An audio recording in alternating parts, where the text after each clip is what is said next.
him to be returned to the United States or not? Like, yes or no? Let me ask you, what do you think would happen to him if he came back to this country? As your understanding of immigration laws, what do you think would happen? But I'm just asking it's important to know. about whether You're asking a lot of questions. The president, you are all asking a lot of questions about this, and you all seem to care about it a lot. So let's see if any of you who've researched anything about this issue at all. Can anyone here tell me what would happen to the illegal alien from El Salvador if he came back to the United States? Does anyone here know? Anyone want to guess? Any of you? He could be with his family. Do you know the difference between a deportation order and a withholding order? Do you know the difference? Any of you, please. Do you? Well, we're not in the government. But you couldn't even spend 72 hours over the weekend learning the distinction, even though you've been writing and talking about it this whole time. What I'm getting from this conversation, which is educational for me, is that not one person in the media knows the difference between a deportation order and a withholding order. Is that a fair statement? You're learning about this all for the first time right now? I guess so. Okay. So the deportation order means the judge has said he must be deported from the country. He has no right to remain here any longer.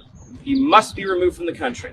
So his only options are to be deported to his home country or another country. That's it. There's no other option. He doesn't get to stay here. He doesn't get to live here. He has no future here. He has no right to be here. He's an illegal alien.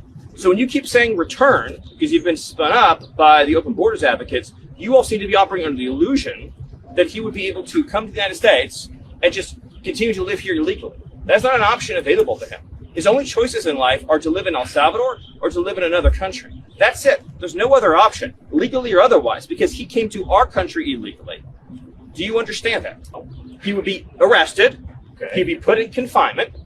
He would be deported the second time to El Salvador again, because there's no withholding order for an alien who's a member of a foreign terrorist organization, number one. Number two is the gang that he's a member of doesn't exist in El Salvador anymore. So what you're asking for is to be deported twice. But additionally, if we chose to just pretend that the withholding order was real, he would be deported to a different country.